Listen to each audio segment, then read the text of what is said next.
Last week in Writer's Workshop, I noticed a lot of us were having trouble finding ideas of things that they could write about. And that ended up taking up a lot of our Writer's Workshop time. So today, I'm going to teach you about where writers get ideas by looking at a story by Peter H. Reynolds that I brought with me today called The Dot. We are going to read the story and also read about why Peter Reynolds wrote the story. When you come up with ideas for your next story, please put a thumb in the air and remember that idea that you came up with, and we will make a list later. So, The Dot by Peter H. Reynolds.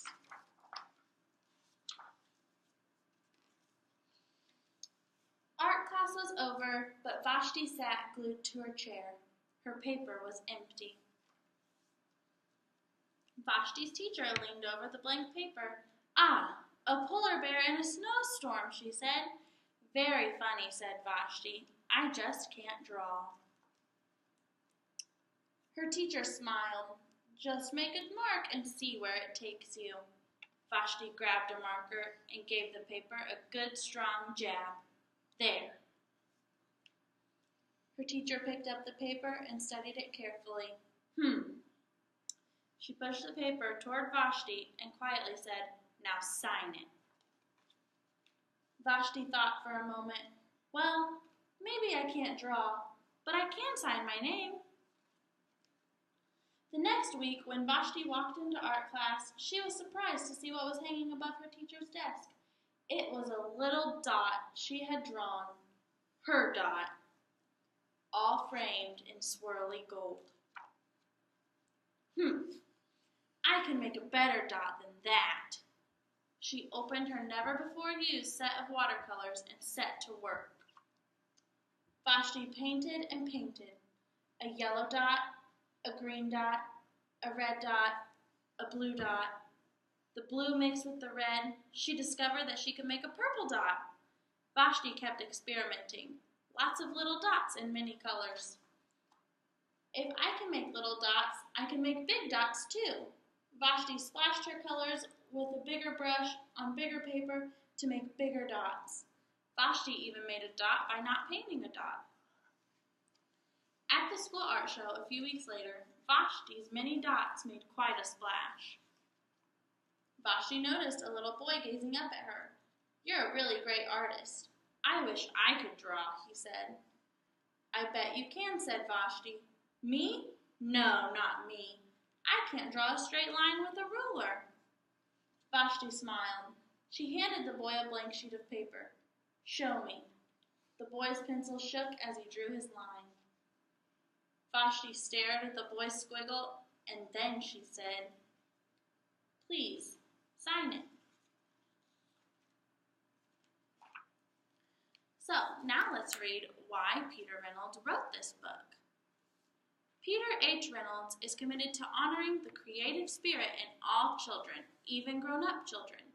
"I often visit classrooms and ask who loves to draw," he says. "In kindergarten and first grade, all the hands go up. By 4th and 5th grade, most of the hands are down, or perhaps pointing to the class artist.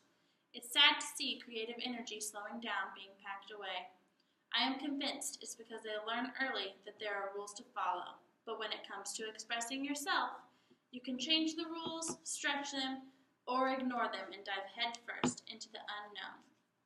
So Peter H. Reynolds writes stories about something that he is passionate about. You can also write stories about people and things that you love. I love my Uncle Gene and have a lot of memories that I can share in my stories. Now we're going to make a list of people and things that you love. Can anyone think of things that they love? Bree? I love my dog a lot. Okay, our dogs. Can anyone else think of anything? Bree? Vashti said that she opened up her watercolors and they were not opened. I have watercolors at home that are open because I like to paint. Ooh, so you like to paint. That's why I put my thumb up in the air. Oh, very nice. I'm glad you remembered that. Is there anything else that people like to write about? I'm probably going to write about ice cream too at some point.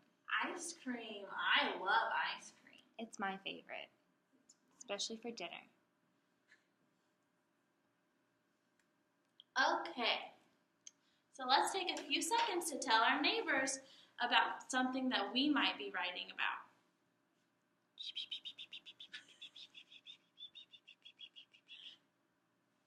Class? Yes, yes. Today we learned a writing strategy about where we as writers get ideas. Writing about people and things we love and things that we are passionate about is a great start. So dog lovers, if you could head back to your seats. It's me. All right, cat lovers, you can go back to your seats now, and we're going to move right into Writer's Workshop.